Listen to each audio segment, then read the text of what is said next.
It's Monday, June 6th, and that means it's time for another episode of Nonprofit Conversations. I'm your host, Cecilia Sepp. I'm the principal and founder of Road Tulips Consulting, and we focus on serving nonprofits of all kinds. To our global audience, thank you for joining us. Good morning, good afternoon, or good evening, wherever you may be. Now, today we're really glad to have, after our disastrous airline experience over Memorial Day here in the United States, Mr. Joost Hasperhoven of the Board of Airline Reps of the Netherlands. And today's topic is the future of the airline industry and aviation. Welcome, Joost. Would you like to say hello and tell us a little about yourself? Yeah, thanks, Cecilia, and hello, everyone. Like you introduced me, Joost Hasperhoven. I'm working for the BAR, the Board of Airline Representatives in the Netherlands, that is. And I have been working for the BAR for about 5 years, but before that I had a career in international aviation for about 35 years, working for 3 different airlines: Aer Lingus of Ireland, China Airlines of Taiwan, and latest I represented Air Canada in Belgium, the Netherlands, and Luxembourg for 16 years. And then I made the swap to BAR. And the BARIN represents the interest of the airlines in at various stakeholders like the government or the infrastructural providers like airports or air traffic control centers, etc. So that's our main role. That is really interesting, Joost, because as we were getting ready for this episode, you mentioned the BAR, and you had said that there is a BAR in almost every country. Is that accurate? Yeah. Every country with a fairly well-developed aviation infrastructure and transportation system in the air does have a BAR. There's a BAR US, BAR UK, BAR Germany, BAR Singapore, you name them. So yeah, it goes around the globe. That is fascinating because I just ride in airplanes. I don't know that much about what goes on the back end. So I find that really interesting. And you definitely have that global perspective of what's going on in aviation today with all your experience. I mentioned in the introduction the Memorial Day fiasco here in the US, as I like to think of it. I'm fortunate I wasn't trying to fly on the holiday weekend, but a lot of people were. Thousands of flights got canceled. Could you give our audience some insight into what may have caused some of that? There's a couple of things, obviously. During the past 2 years, during the pandemic, a lot of staff left the industry, were either laid off or could find better employment elsewhere, better pay or at easier hours or whatever. But we lost a lot of staff in all layers of the process during the pandemic. The travel demand is coming back faster than what we had anticipated globally. We see it from Toronto to Sydney. We see it in Europe. We see it all over the place.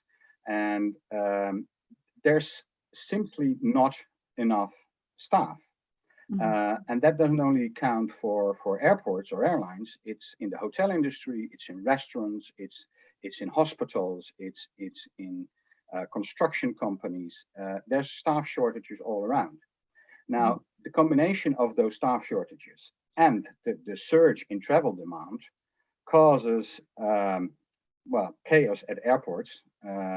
Like you mentioned, the Memorial Weekend, we've seen it over the Easter holidays in Germany, we've seen it over the May holidays in the UK or the Netherlands. We're heading towards a pretty hot summer. That's what I can tell. So when you say a hot summer, you mean hot for travel as opposed to temperature, although it's already hot here. It's already in the 90s. But that is really interesting. Another question I had on this topic that you might be able to provide some insight on is the equipment, because I know during the lockdown back in 2020 and into 2021, a lot of the planes were basically mothballed, as we like to say in the United States, meaning they were put in storage. So has that had an impact now? Is that still having an impact in 2022? Hard for me to tell for the US. It's definitely not an issue in China. With a big domestic market. It's not an issue in Europe. The aircraft, the equipment is available. It's really a staff issue. We have aircraft. We can even bring them back from the mothballs, apart from the really older ones. In the meantime, over the past 2 years, a lot of new deliveries came in at the airlines, because not only because of the old ones were mothballed, but also because of the sustainability agenda the airlines have, to renew their fleet and to make them more fuel efficient and less emitting CO2 or whatever. No, the equipment is not the issue. It's a staff issue. So it does come down to that. Okay, that's why I was curious. That's why I wanted to ask an expert, because it just seemed to me, well, maybe in the US we were having trouble getting the equipment out. We're also seeing that staffing issue, and I really do think that's what impacted most of the flights over the weekend. The tickets are getting more expensive. Some of that could be driven by the staffing. I believe some of it may be driven by the price of fuel. Seems to be going up since the war in Ukraine. So any insights on that? Do you see the prices of tickets stabilizing? Do you see them going up again? It's all a matter of supply and demand. And when the supply is not enough and the demand is higher than what the airlines can offer, you see the price going up. That goes for every business. What I do expect is that the demand for travel will continue to rise. Also, after the summer, we will see a rebound of business travel. We will get back to the levels of pre-pandemic. So with travel demand continuing to rise, with staff shortages maybe not solved in the midterm future, we definitely should expect that ticket prices will continue to rise. And there's another element why I think that ticket prices will continue to increase, and that is simply because the airlines are investing heavily at this moment in new technology, in new equipment, new aircraft. Basically all around the globe, airline fleets are being renewed, and that has all to do with our sustainability agenda. We need to reduce our carbon footprint. We know that. If we don't do that, we lose our license to operate. The traveling public is demanding that from us. The general public is demanding that from us. The politics is demanding that from us. We simply have no choice, and we are committed to do that. It's in our own interest. It's our future. Yes. So with all those expenses on the horizon, we shouldn't expect that ticket prices are going down again. So, I think as a member of the traveling public, I'm sorry to hear that, but it makes sense that the tickets would maybe even continue to rise in cost, so much going on. And I do know another thing I've just noticed as a traveler, and do correct me if I'm wrong, it seems like flights are shorter. And what I mean by that, like the planes seem to be smaller. So there's more flights where you have to have a connection. I don't know if maybe that's not in Europe. I kind of see that more in the States. Yeah, not from a production perspective. There's aircraft in all sorts of sizes. It could be that on routes where previously dual aisle equipment was deployed, now because we're still getting back from a very, very deep crisis, that we're still flying single aisle flights on routes where previously dual aisle or twin aisle jets were flying. That could be, but it's not a result of the pandemic that aircraft manufacturers like Airbus or Boeing or Embraer are suddenly producing shorter or narrower aircraft. That's not the case. So it's not okay. Well, That is good insight to have and to get that from an expert, because again, I'm just seeing it as a traveler. And it's just something I've noticed over the years. I've actually not done too much travel, like a lot of us since the lockdown. I know Me a lot neither. of, yeah, it's, well, and if I have traveled, it's been by car, to be honest. I was on a flight in October 2021. No, I'm sorry, it was actually October 2020 because the lockdown was still sort of in effect here, and pandemic time, as we call it, it all Yeah. seems to mush together. But that, I think that was last time I was on.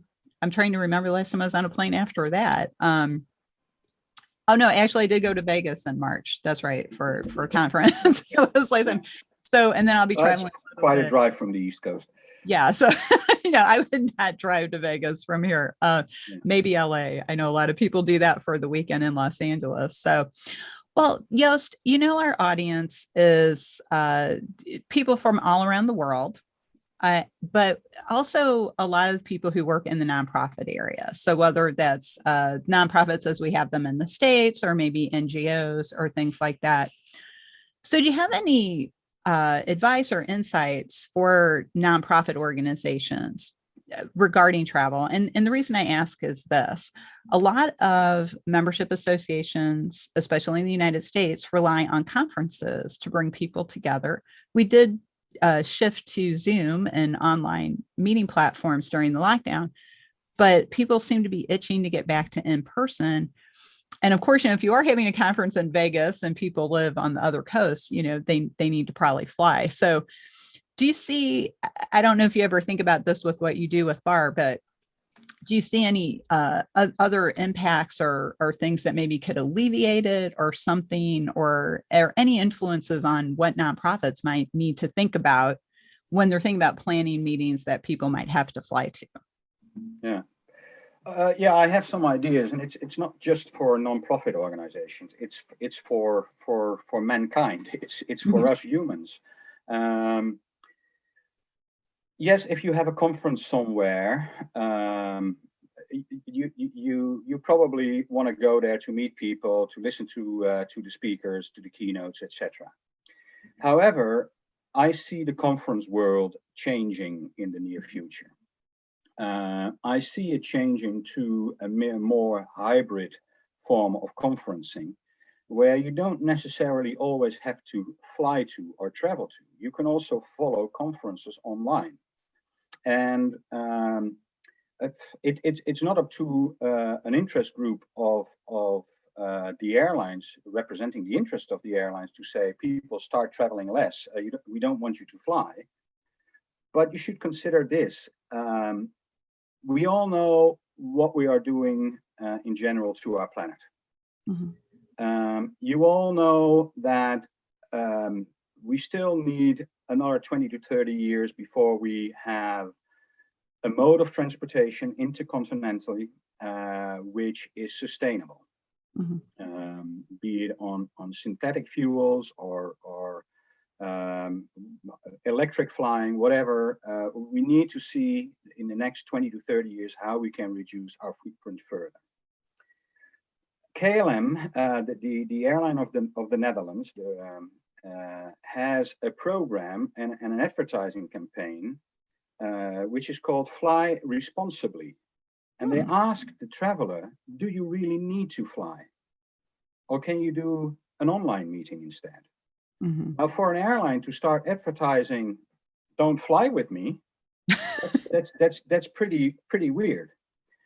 But what we see is that the world is changing. And I think whether you're an NGO or whether you're any corporate business or private person, ask yourself the question, do I need to travel? Is it absolutely strictly necessary that I travel now, or that I travel this route, or that I travel to this conference, or whatever?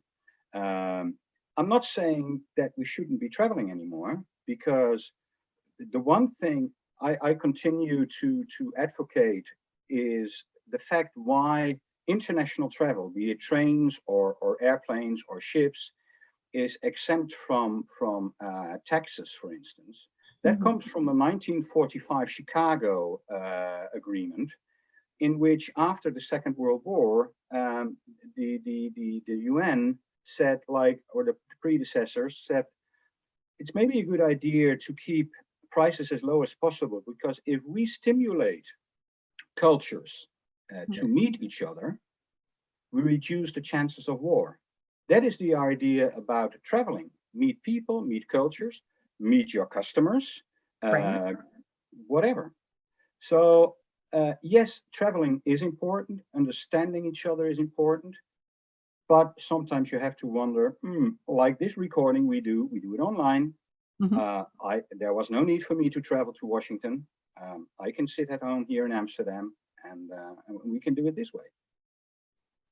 I am so glad you said that, because I am a huge proponent of that. And I know one of the things people were saying during the lockdown here in the States anyway, was why did that have to be a Zoom meeting? That could have been an email. And because people were so hungry for connection. But I believe very much in living in the world we're in. And as you just so eloquently said, you are in Amsterdam, I am in Silver Spring, Maryland, and we are here talking in real time as we create this episode, and we are creating a relationship and getting to know each other without having to travel. And I think another thing to keep in mind is, yes, cars use gasoline, but we're seeing more of a shift here in the States to hybrid vehicles. And a lot of my neighbors are buying all electric cars. So I would say to Elon Musk, if he's listening, quit trying to buy Twitter and get your battery ready so that we can use that to fuel things going forward. So focus on your core business and stop trying to buy Twitter. So, but that's just my opinion. Well, that's, let's see. Oh my gosh. Well, gosh, we're at the end of our episode already. So Joost, thank you so much for joining us today. We always love to get these international perspectives, and we are again continuing our 2022 trend of first-time guests. So thanks for joining us for the first time, and I hope you'll come back in the future. But as we wrap up the episode, we always like to ask our guest, what is the one thought you would like the audience to take away today? And if they wanted to find out more about what you do or get in touch with you, what is the best way to get in contact with you? Well, the one thing, especially you mentioned the Memorial Weekend and the chaotic way people had to travel. The one thing I would like to give to the audience is be patient.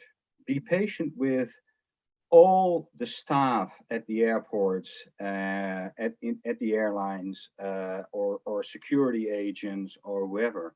They're trying to do their job, and they're working their butt off, really. And I have a high respect for all those people who try, with whatever struggles they have, to let us travel the way we want. And yes, that means that we have longer waiting times at airport, that we have longer queues, that we might not have the customer journey we expect, but it's going to be better someday. And it's not the end of the world. I mean, here in Europe, we're a lot closer to the war in the Ukraine. We have a lot of refugees from the Ukraine in Western Europe. A long queue at an airport is nothing compared than having to flee your home because you're in a war situation. So put things in perspective. Yes. Oh, what great advice. Thank you for saying that. I think we all take things out on customer service or people trying to help us when it's really exactly what you said. Thank you for saying that, Joost. So is there a website that somebody can learn more about what you do at BAR in the Netherlands? Yeah, you can find us on www.barin, BARIN.nl for Netherlands. Barin.nl. Thank you so much, Joost. Everyone, Joost Hasperhoven of BAR Netherlands, thank you so much for sharing your experience and knowledge about the airline industry. We have to go rogue for now, but we'll be back next week with another exciting episode of Nonprofit Conversations. If you'd like to learn more about Rogue Tulips, check out our website at roguetulips.com. If you'd like to learn more about the 501c League, our education arm, go to the 501cleague.net and you can learn about the CAE courses that we offer. So on behalf of myself and Joost, thanks for joining us, and we'll see you next time.